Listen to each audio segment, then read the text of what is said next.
Muito boa tarde a todos os ministros, companheiros do corpo ministerial deste tempo final, reunidos lá em Fé Viva, em Valência, na Venezuela, junto com o reverendo Jesus Barrudita, nesta reunião nacional,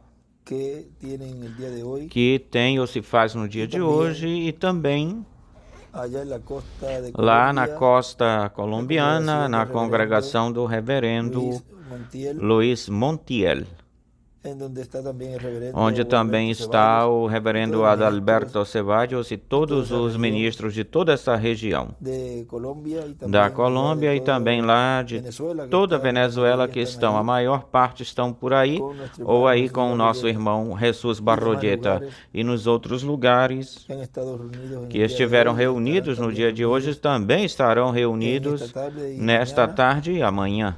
É para mim uma bênção e um privilégio poder saudá-los hoje, quarta-feira, 30 de outubro deste ano de 2024. Nos diz em Romanos capítulo 11, versículo 13 em diante.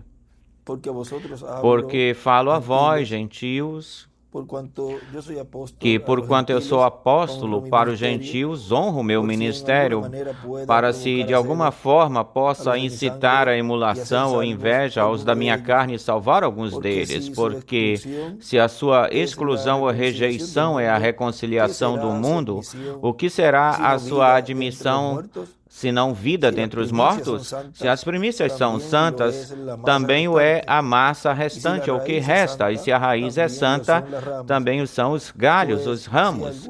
Pois se alguns dos ramos foram desgarrados ou quebrados, e tu, sendo o olivo silvestre, fostes enxertado no lugar deles ou delas, e feito participante da raiz e da rica seiva da oliveira, não te glories ou jactancies contra os ramos ou galhos, e se te jactanciares, saibas que tu não sustentas a raiz, mas a raiz que te sustenta.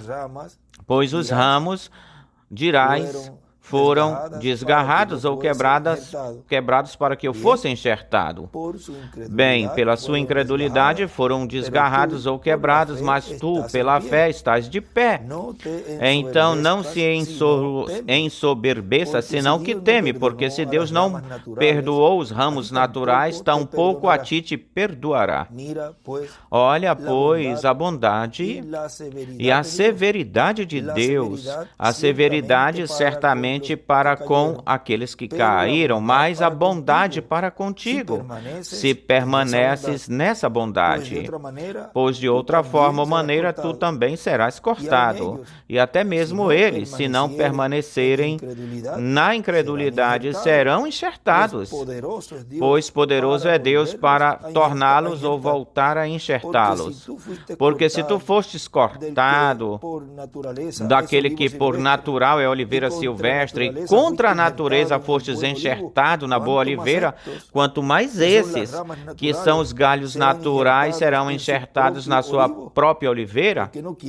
Porque não quero, irmãos, que ignoreis este segredo ou mistério, para que não sejais arrogantes no tocante a vós mesmos, que aconteceu a Israel o endurecimento em parte, até que tenha entrado a plenitude dos gentios, e depois todo Israel será salvo, como está escrito: de Sião virá o libertador, que desviará de Jacó a impiedade, e este será meu pacto com eles quando eu tirar os seus pecados. Assim que quanto ao evangelho, são inimigos por causa de vós, mas por quanto à eleição, são amados por causa dos pais, porque os dons e a vocação de Deus são sem arrependimento, porque assim como vós também em outros tempos fostes desobedientes a Deus, mas agora haveis alcançado a misericórdia pela desobediência deles, assim também estes agora foram desobedientes, para que pela misericórdia concedida a vós, eles também alcancem misericórdia, porque Deus sujeitou a todos em desobediência, para ter misericórdia de todos, porque Deus encerrou a todos debaixo da desobediência, para com todos usar de misericórdia. O lugar de descanso da fé é a palavra. Podem assentar-se e tenham a bondade. Por obséquio. Na mensagem, Cristo censura a incredulidade. Nos fala o Dr. William Souto Santiago, que foi pregada em domingo 3 de abril de 1994 em Villavicencio, Colômbia. Nos fala: agora podemos ver que a recompensa da incredulidade ao cumprimento daquilo que Deus prometeu é o juízo divino. Porque aquilo que o homem semear, isso também ele colherá, cegará. É a lei da semeadura e da colheita. A incredulidade produzirá destruição. No livro de citações, olhem aí na página 147, do parágrafo 1311, nos diz: estamos e cremos que estamos na presença de Jesus Cristo, mas é a atitude de vocês que traz ou produz os resultados. A mecânica está aqui. E também a mecânica está aqui.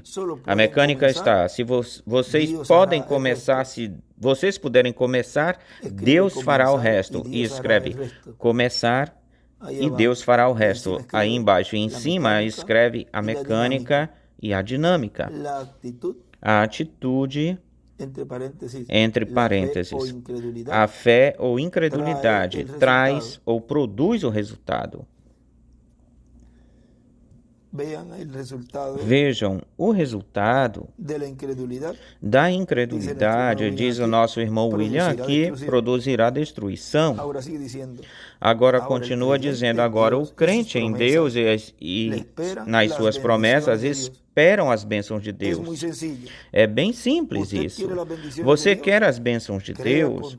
Creia com toda a sua alma na palavra de Deus e no cumprimento dela. Na mensagem O Terceiro Êxodo, ou Saída, na página 33, nos diz o reverendo William Branham,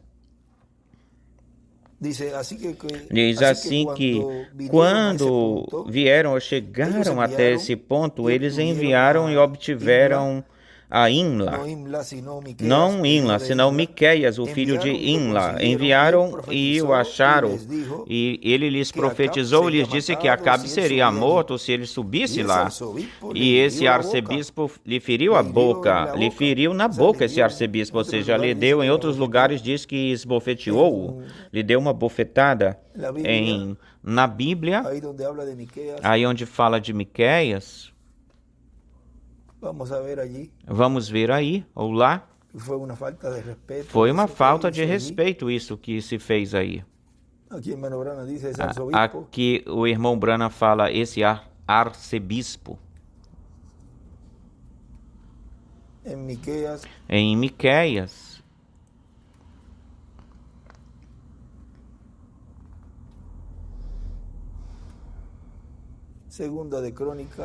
Segunda de Crônicas, vamos ver aí em Segunda de Crônicas 18.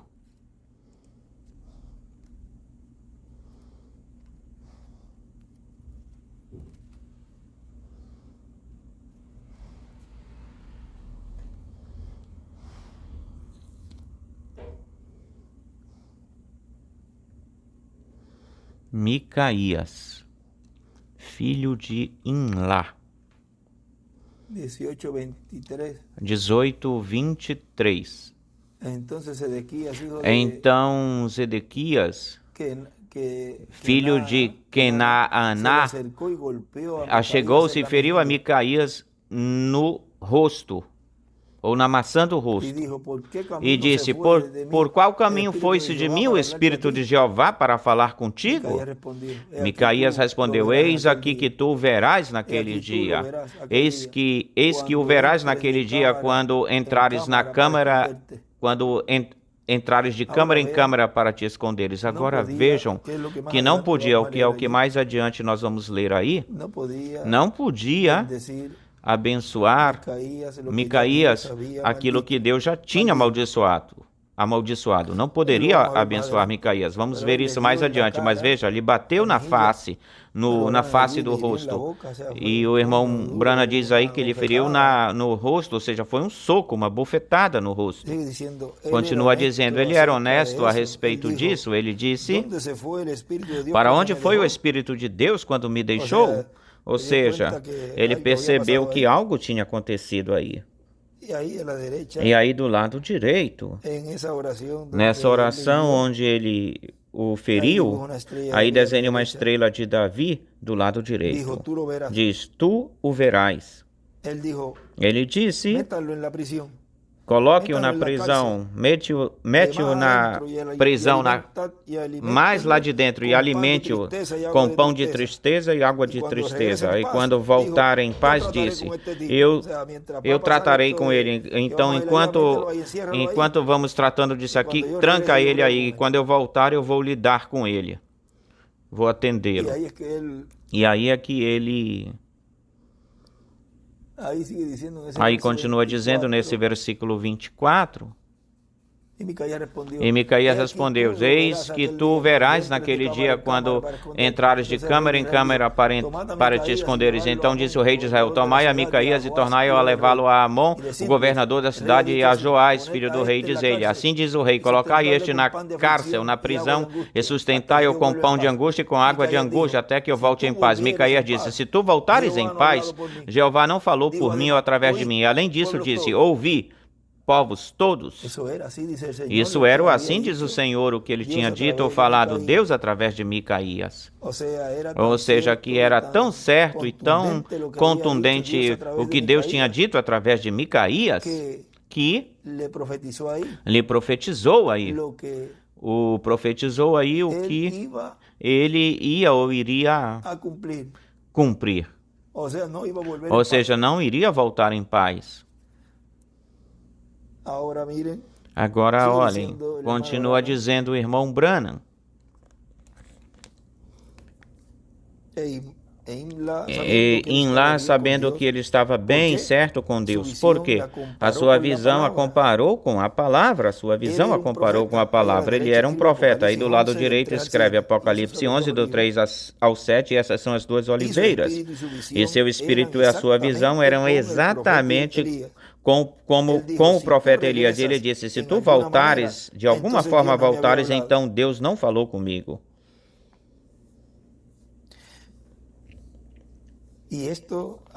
E isto, ao colocar aí Apocalipse 11, do 3 ao 7, é o que estará acontecendo neste tempo final. Se vai ser certo ou não, ou se será certo ou não, em que aqueles, ou para aqueles que não recebam a misericórdia de Deus pela última vez, nesses ministérios de Moisés e Elias, para esses, vamos ver se sim ou não, se estarão na grande tribulação.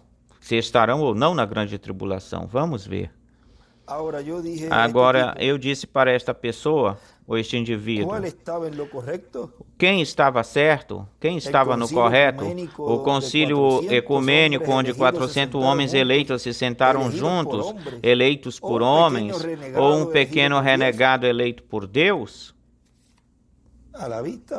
Aos olhos, parece que tinha muito mais sentido seguir a esses 400 homens e não a este pequeno renegado eleito por Deus.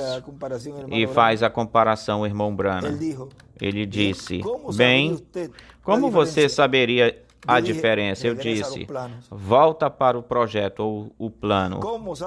Como você sabe, para edificar um edifício, a não ser que tenha um projeto, uma planta, e aí do lado esquerdo diz, volte ao projeto. E qual é o projeto? A Bíblia, a mensagem. Vai às Escrituras. Esquadrinhai as Escrituras, diz Jesus, aí no tempo do cumprimento da sua vinda. Se eles tivessem parado um minutinho e verificassem que esse profeta Elias amaldiçoou Acabe, ou seja, tinham que ir buscar o que se tinha falado, ou achar o que se tinha falado pelo profeta Elias, e tivessem visto que o que Micaías estava dizendo, eles teriam visto, era certo. Já um profeta tinha amaldiçoado a Acabe. Mas como não foram até as Escrituras, bem melhor, pelo arrazoamento ou raciocínio, viram e escutaram o que estava dizendo ou falando aí Micaías, e não entenderam isso, não compreenderam e até usaram de violência contra Micaías.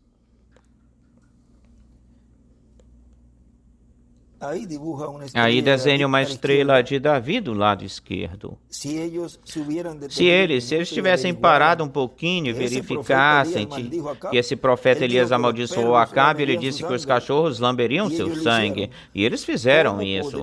Como poderia ele abençoar aquilo que Deus tinha amaldiçoado ou maldito? Como você pode abençoar algo que Deus amaldiçoou ou maldizeu? Saia fora disso, afaste-se disso, venha a Cristo desse. E desenha do lado direito uma estrela de Davi e escreve: afaste-se daquilo que Deus amaldiçoou ou maldizeu. Prepará-lo, e a mente intelectual diz que isso é correto ou certo. É onde esse precioso irmão, esse homem parece, olha aqui, você sabe, se todos nós estivéssemos unidos como uma igreja, não pense você que estaríamos muito melhor que estando espalhados da forma em que estamos agora.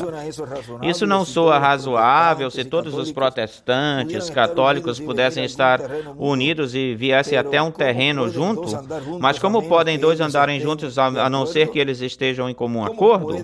Como vocês podem, quando um grupo aqui não crê na cura e o outro diz que crê, outro o coloca em algum outro tempo lá para trás, algum deles nem mesmo crê na Bíblia, e colocar isso junto, o que é que se obtém? Deus não é autor de confusão. Agora vejam que no fim do tempo, no tempo do fim, ele enviar os anjos ceifadores, segadores, porque para as eras não era, ou não foi o tempo para fazer essa separação nas eras, e para realizar ou fazer o cumprimento da ressurreição e da transformação, tinha que estar um povo, tinha que estar com a revelação de rapto, a fé de rapto. E isso seria dado para a igreja que estivesse unida em um mesmo sentir ou sentimento, onde não haveria confusão de nada, coisa alguma. E se não um só guia, uma só revelação, uma só finalidade ou objetivo, que é a finalidade ou objetivo de Deus, levar-nos à ceia das bodas do Cordeiro. Portanto, não se podia, neste tempo final, Deus não podia trazer a fé, a revelação de rapto, a fé de rapto, em grupos que tivessem confusão. Agora, olhem, antes de que Deus pudesse alguma vez pôr a sua igreja em ordem ordenada, eles esperaram por 10 dias e noites até que todos eles chegassem até um lugar e unânimes, e veio o Espírito Santo por liderança ou pela liderança. E aí desenha uma estrela de Davi do lado esquerdo e uma pedra angular e as eras, e escreve: no aposento alto 10 dias. E veio o Espírito Santo pela liderança, não algum conselho ecumênico. Veio, espero que vocês estejam captando ou entendendo isso.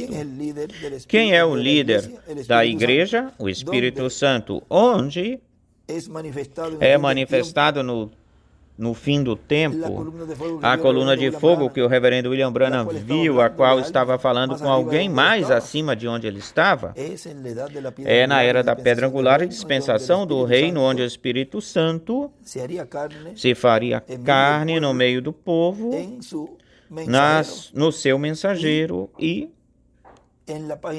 Na página 134, vemos esse cumprimento sendo materializado, cumprido, essa palavra sendo vivificada neste tempo final do fim. Vê?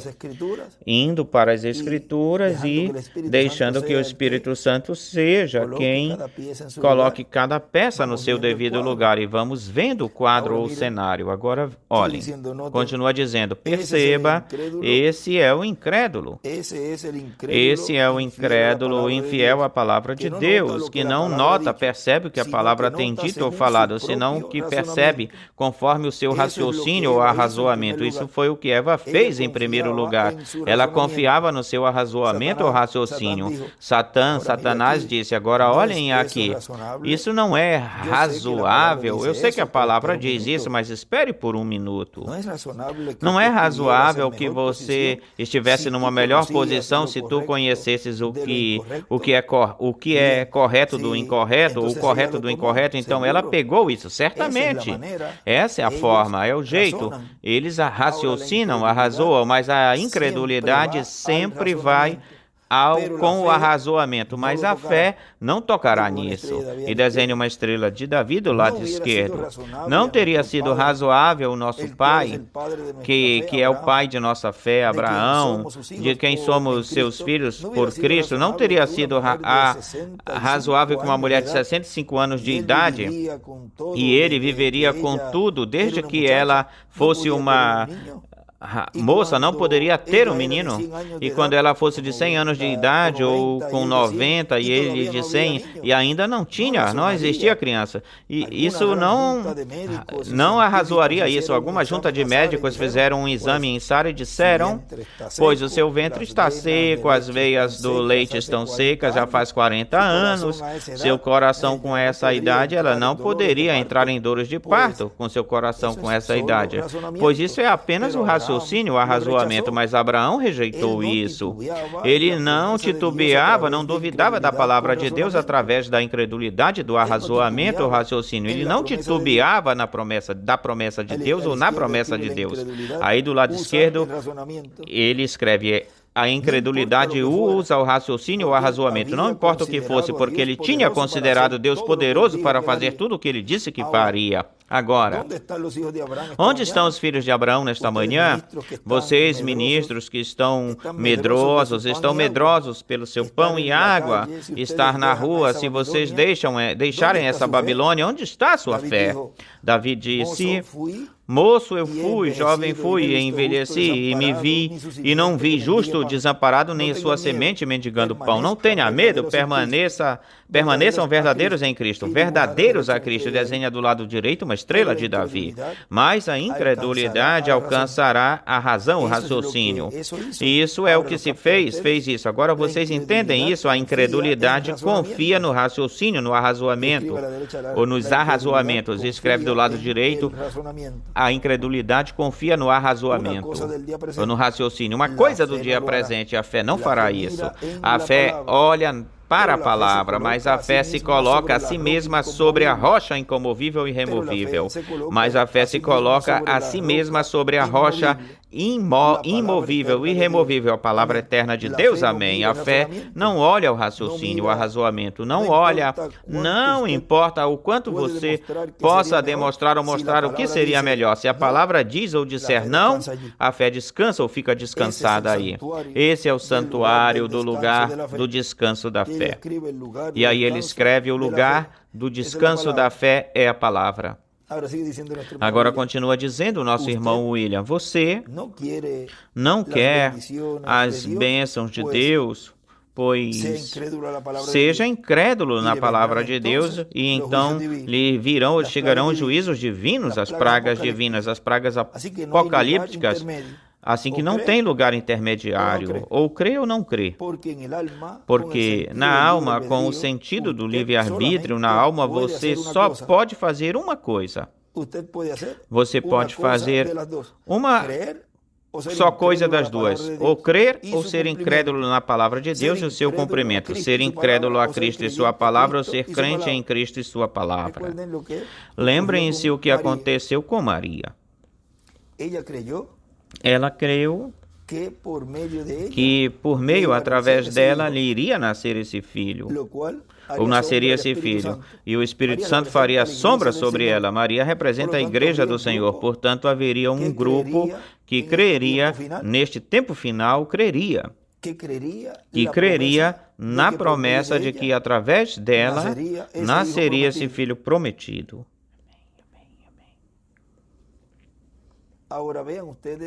Agora vejam vocês que Maria, ao representar a igreja deste tempo final, a igreja noiva, a qual está formada ou composta por seres humanos, filhos e filhas de Deus, que foram colocados neste tempo, onde no recorrido ou percorrido que o Espírito Santo fez neste tempo final, depois se tirou para a beira da praia e, do meio dessa igreja noiva, tinha joio, havia joio. Vamos falar mais em termos ou com palavras mais humanas, ou seja, mais entendíveis. Tinha ou havia pessoas crentes manufaturados e incrédulos. E, ao fazer a segregação, a separação, e disso, da qual eles escutaram aí, quando ele disse: o que vais fazer agora, faz-lo brevemente, ou faz logo. Foi o que Jesus disse para Judas. Todos estavam aí. E quando Jesus fala essa revelação tão grandiosa, tão grande, a qual identificou aí quem era joio, todos conheceram. Por quê? Porque se foi do grupo. Olha que simples. Quando perguntaram: quem é, Senhor? Serei eu, serei eu, serei eu.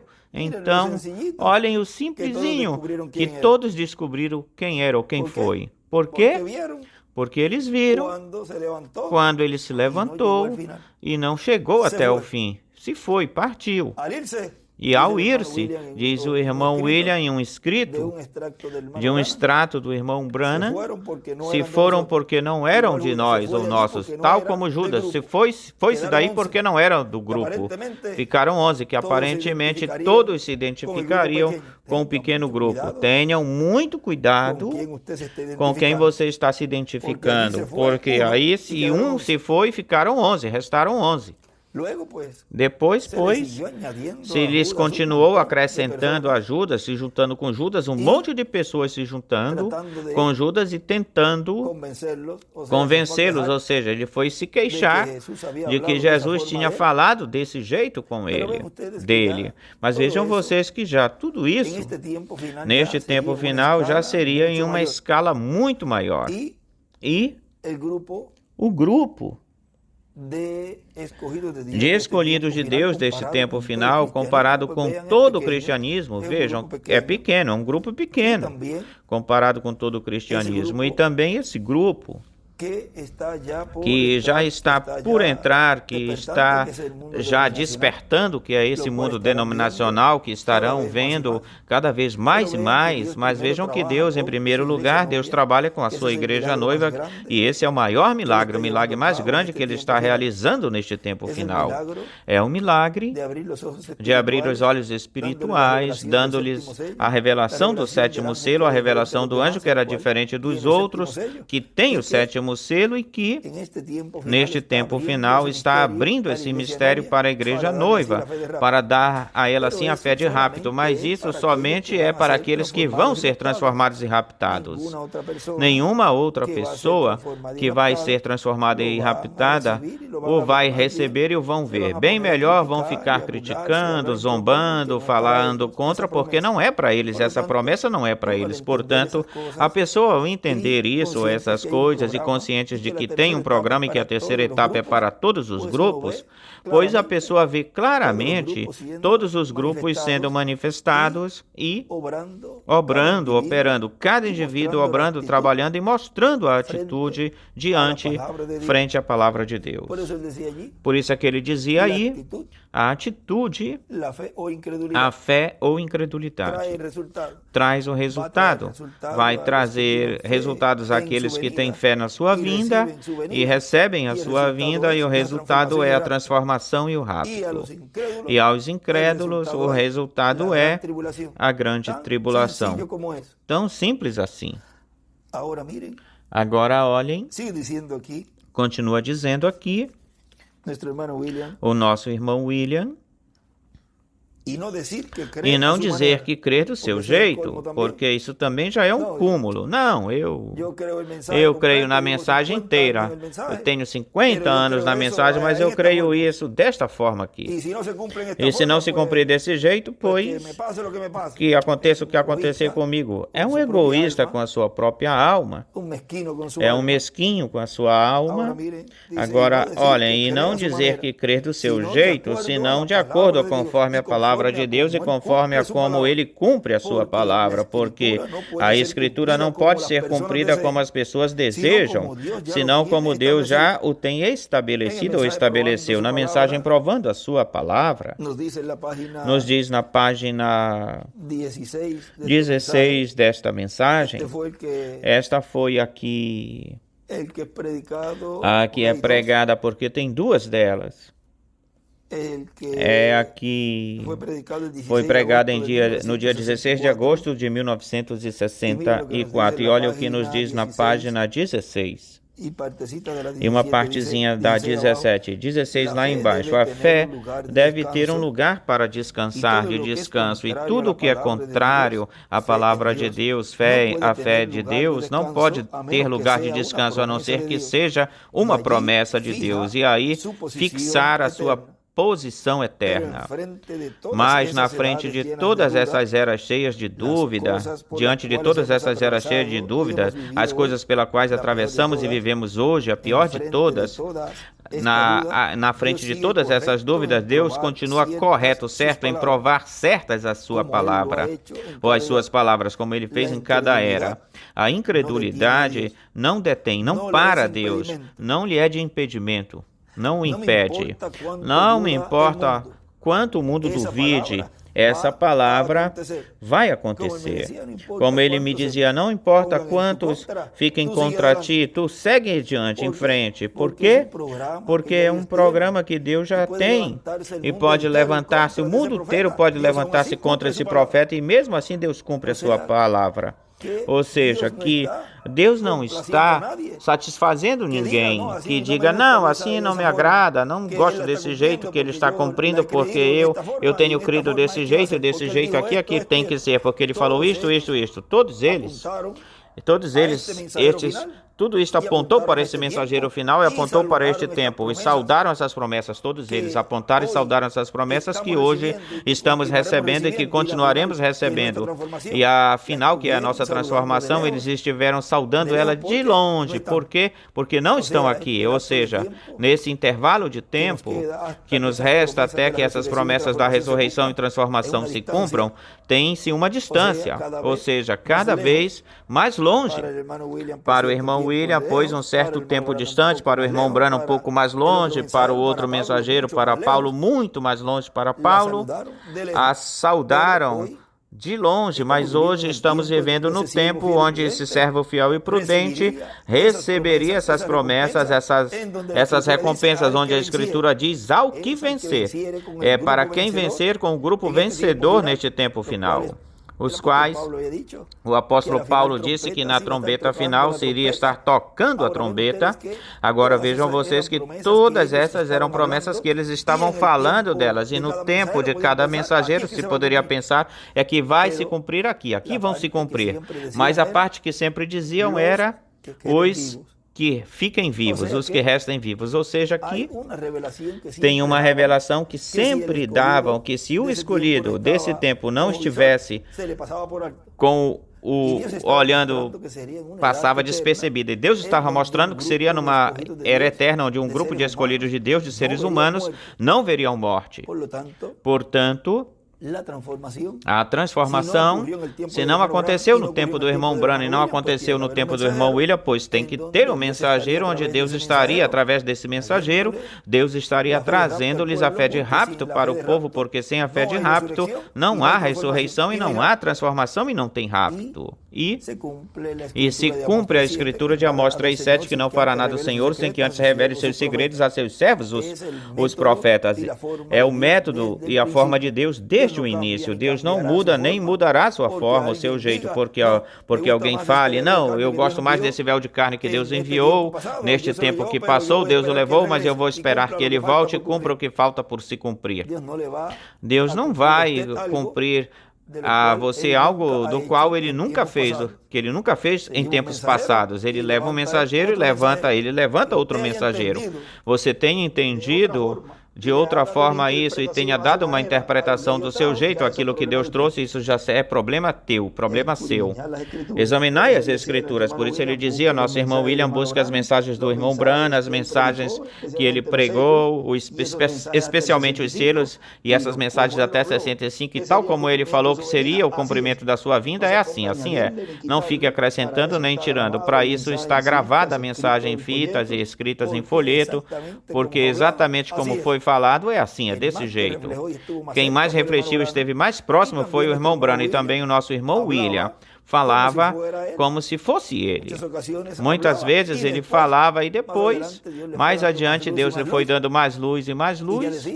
E ele já dizia, eu falava, a dispensação da graça está por se fechar. Mas já não tinha dito que estávamos na dispensação do reino e que já a dispensação da graça tinha se fechado? Muito tempo ele veio dizendo, falando que isso tinha acontecido, mas depois, vejam, ele não podia falar abertamente esse mistério do sétimo selo, porque isso seria um segredo, o qual, quando se estivesse abrindo para a igreja noiva, é que essa meia hora de silêncio estaria sendo feita, realizada no céu, quando esse sétimo selo se abriu. Então, começa esse lapso, o intervalo de tempo de silêncio no céu e na terra, Deus realizando na terra essa abertura do sétimo selo. Agora, olhem, diz a incredulidade, página 17, de Provando a Sua Palavra, a incredulidade não detém Deus, não lhe é de impedimento, não o impede, não importa quanto o mundo duvide essa palavra vai acontecer. A incredulidade não faz nada a não ser condenar o incrédulo. A incredulidade enviará o incrédulo para o inferno. Ele roubará toda a bênção de Deus que lhe foi ou lhe é prometida, mas não impede Deus de obrar para o bem com o crente. Não fique preocupado se você escuta ou vê por aí pessoas que não creem. Isso não vai impedir Deus a obrar através de ti ou por ti, crente que me escuta. Bem melhor, olhe, a incredulidade enviará o incrédulo para o inferno. Não fique preocupado que depois, quando estejamos transformados e estejamos na ceia das bodas do Cordeiro, aí eles não vão estar lá. E nós temos o milênio inteiro que também não vão estar.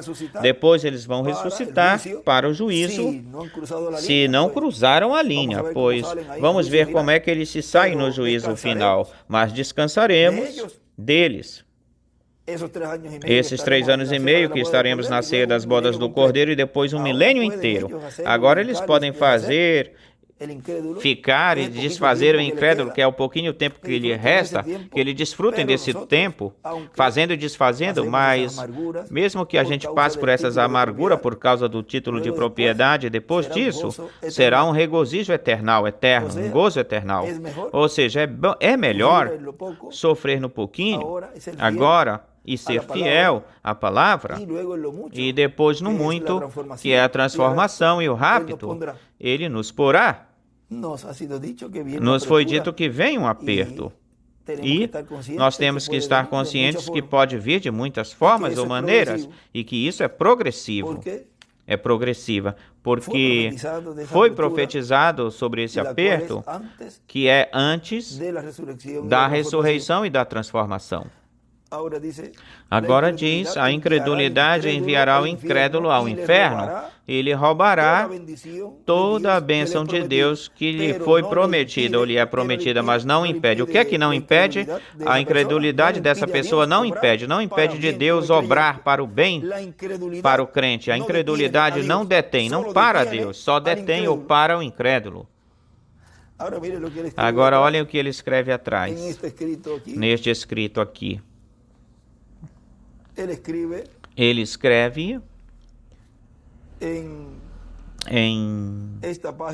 nesta página de anotações: a incredulidade não detém Deus, só detém o incrédulo e o condena. Ou seja, que eles mesmos já estão se condenando pela sua própria incredulidade. Agora continua dizendo o nosso irmão William.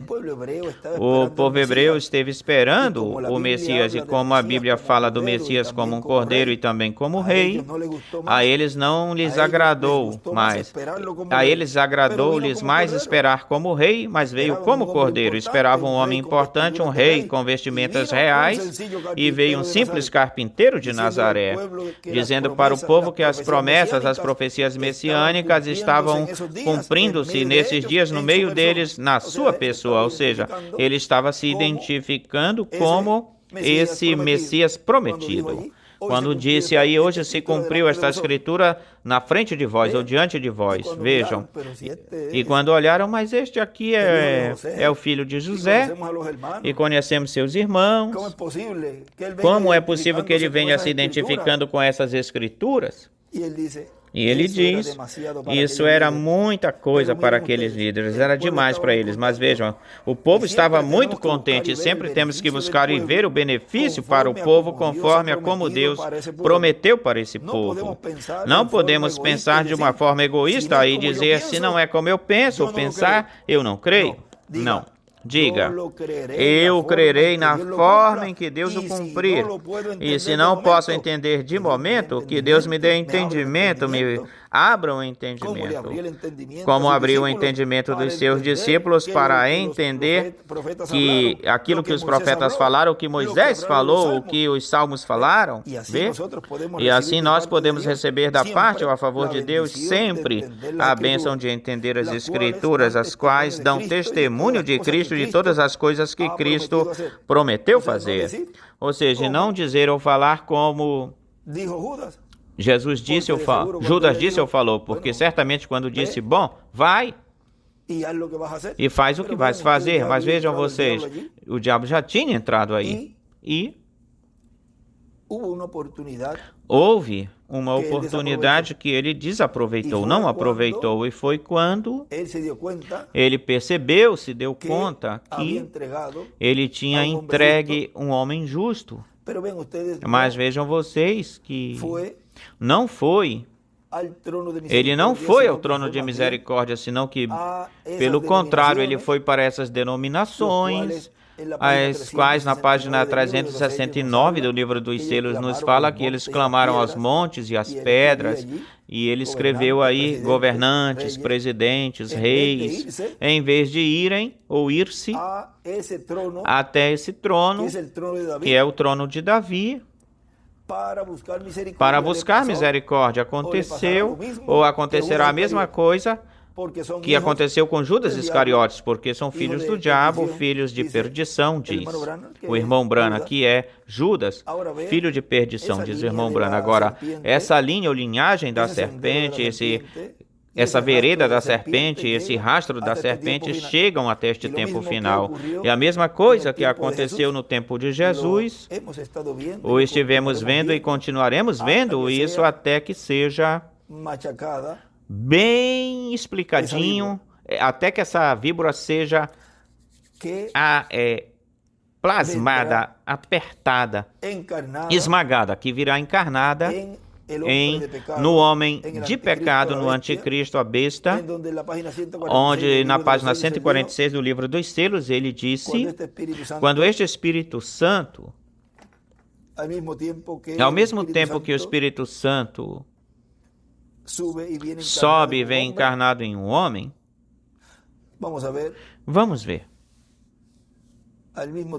Ao mesmo tempo que o diabo cai do céu, essa é a forma, esse é o jeito. E ele fala aí, vamos ver. Ao mesmo tempo que o diabo cai do céu e se encarna em um homem, o Espírito Santo sobe e vem encarnado em um homem. Em toda a sua plenitude, ele escreve aí. Apocalipse 7, 2 e 11, do 3 ao 7. Vejam que esse é o ministério do anjo que vem com o selo do Deus vivo, que é o ministério de Moisés e de Elias. Agora continua dizendo aqui o nosso irmão William.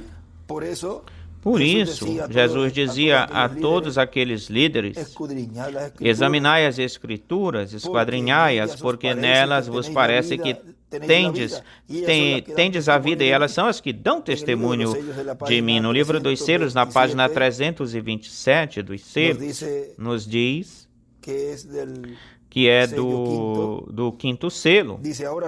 Diz agora, reverentemente e com quietude diante de Deus, vimos como foi aberto este selo e vimos como Deus teve que cegar seus próprios filhos e mandá-los até lá, porque sua própria justiça demanda juízo do pecado. Pense bem nisso. A sua justiça e a sua santidade demandam ou pedem juízo. E ele escreve, Deus cegou os judeus, e também escreve pelo pecado de incredulidade, que é o único pecado. E também escreve, a justiça e a santidade demandam, pedem juízo. Continua dizendo o nosso irmão William, toda obra que Deus faça ou fizer tem que estar na Escritura, porque toda obra que Deus faz é o cumprimento da Escritura, é o cumprimento daquilo que Deus prometeu. Amós capítulo 3, versículo 7 diz, porque não fará nada o Senhor Jeová sem que antes revele seus secretos a seus servos, os profetas. Tudo o que Deus fará tem que estar revelado, falado pelos servos, os profetas, porque Deus, o que Ele faz é materializar aquilo que Ele prometeu. Essa sempre é a obra de Deus. Por isso Jesus disse uma vez que lhe perguntaram para ele, qual é a obra de Deus? Ele respondeu, a obra de Deus é que creiais naquele que Deus enviou. Porque crer naquele que Deus enviou é crer no cumprimento daquilo que Deus prometeu. Olhem que simples é fazer a obra de Deus. É crer no que Deus prometeu para este tempo final. Ele disse que numa grande carpa catedral estaria o ministério de Moisés e Elias dando a fé de rápido para o povo. Quem é que vai dizer algo contra isso? Ora, o incrédulo, aquele que raciocina. Não, ele falou aqui que ia ser assim, que iria ser assim. E já vimos tudo o que vai acontecer com o incrédulo. O Senhor Jesus Cristo censura a incredulidade. Portanto, lembremos da palavra de Jesus para São Tomé, que dizia, eu se não vejo, não creio. Mesmo que todos os outros apóstolos dissessem, ressuscitou, o Senhor ressuscitou, ele dizia, não, se eu não vejo, não creio. Usando o sentido da vista, da visão para crer. E é com o coração que se crê.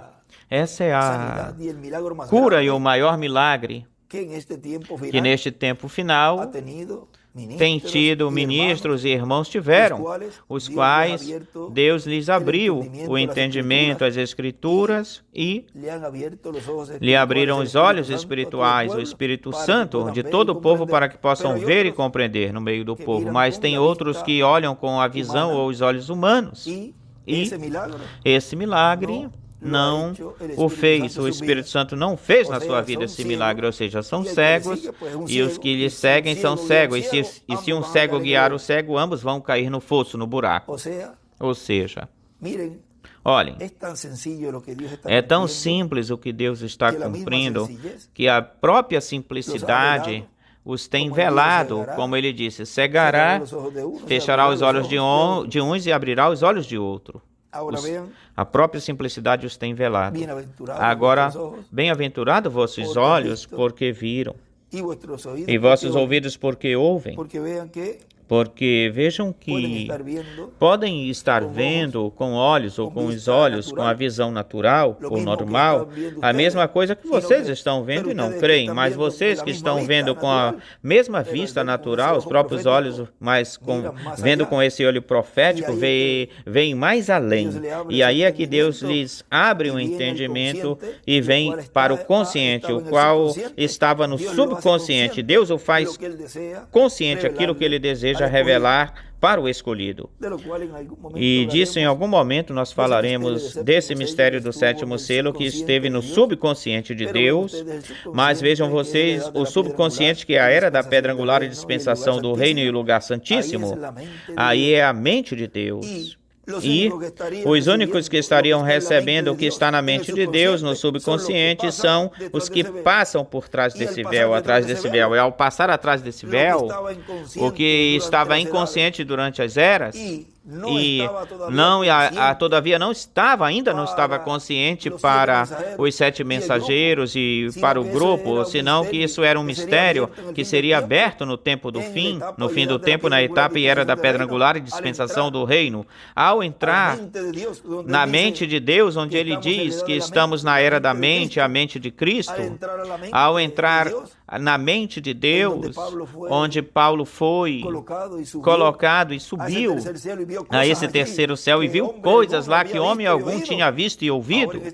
Agora, neste tempo, Deus nos tem entrado, nos fez entrar no lugar santíssimo. A esse subconsciente está fazendo consciente em nós o mistério do sétimo selo, o mistério da vinda do Filho do Homem com seus anjos. Olhem o grandioso que o Espírito Santo está obrando, trabalhando no meio do povo, realizando essa obra de juntar, unir o subconsciente com o consciente.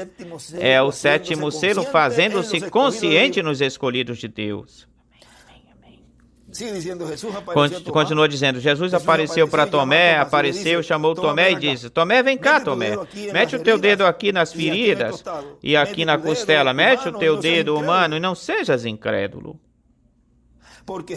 Porque Jesus censura a incredulidade, mesmo que seja nesses mesmos ou nos mesmos que o seguem, nos mesmos que creem em Ele, ou seja, até mesmo pessoas que dizem que creem na mensagem do irmão Branham e creem na mensagem do irmão William, Deus não vai com isso, Deus não aceita isso. E se dizem que tem bem mais tempo, é pior ainda. Mais vergonha deveria dar, porque muito mais conhecimento deveriam ter daquilo que Deus prometeu que seria o cumprimento da vinda do Filho do Homem com seus anjos. Vergonha deveria dar para essas pessoas que não estão crendo neste tempo e para isso também já foram pré-ordenadas ou ordenadas. As que não creem neste tempo e dizem que isso não é assim desse jeito. Deus não vai satisfazer ninguém. Agora vejam, e continua dizendo, mas ele censura a incredulidade de toda pessoa que duvide do cumprimento do que ele prometeu quando se está cumprindo o que ele tem prometido ou prometeu. Na mensagem, Deus não chama o homem para juízo sem antes adverti-lo ou avisá-lo. Aí também tem um livro que diz advertência depois do juízo. E ele diz numa partezinha aí, ó Deus, permite que nos examinemos nesta noite, concede isso, sabendo que estas grandes coisas apenas estão nos avisando do breve rapto da igreja. E se estamos carregados com pecado, com incredulidade, com preguiça, não faremos o rapto. Sabemos disso, Senhor, por isso suplicamos que Tu acendas em nós o Espírito Santo em nossos corações, ó Deus, coloca nossas almas com fogo com a Tua bênção, no fogo com a Tua bênção, ajuda-nos a entender. Vejam, é o que o escolhido de Deus ou o Filho de Deus tem que fazer, como disse Pedro, como Pedro disse, eu não entendo isso de comer tua carne, beber teu sangue, isto eu não entendo, Jesus. Mas a quem iremos? Se tu tens palavras de vida eterna, ou seja, não era uma questão de ficar questionando Jesus, isso que ele estava falando, questionando. Bem melhor, era uma questão de crer nisso. E mais adiante, ele mesmo lhe falou, Pedro, o que tu não entendes agora, o vais entender mais adiante. Olhem que simples era isso, mas muito por quantos veem o véu de carne e o orgulho, o ego, eles preferem dizer, pois se não for assim, como eu creio, eu não vou crer nisso. E depois podem se dizer, mas Mas se é por... Então eu fico. Se for assim, então eu fico. E o que é isso? Que forma mais mesquinha de se falar. Bem melhor a pessoa fale ou fala e pede a Deus pelas bênçãos, lutar pelas bênçãos. O entenda ou não entenda, Deus mais adiante te abrirá o entendimento. É melhor estar nessa posição de esperar e ser prudente e aguardando do que ficar contra e depois vir com lamentação e choro, já quando já não tem mais oportunidade, ou não haja oportunidade. Se fala e se volta a falar para que depois não digam ou falem, não nos advertiram, não nos avisaram, não disseram nada. Se lhes fala e se lhes diz, mas como a pessoa tem livre-arbítrio, livre escolha, a pessoa já é quem decide na sua vida, ou crê ou não crê. Como ele disse aqui, não tem meio termo, diz que assim não tem lugar intermediário, ou crê ou não crê. Não há mornos aqui, ou é um incrédulo ou é um crente. Não tem mornos aqui. O lugar de descanso da fé é a palavra. Foi para mim um privilégio, uma grande bênção poder conversar com vocês, ministros, companheiros e também irmãos que escutarão nesta ocasião ou mais adiante estas palavras de hoje, quarta-feira, 30 de outubro deste ano de 2024. Desde Cayey, Porto Rico. Que Deus os abençoe e guarde e continue passando um dia feliz, cheio das bênçãos de Deus. Palavras do Dr. José Benjamin Pérez, de Porto Rico.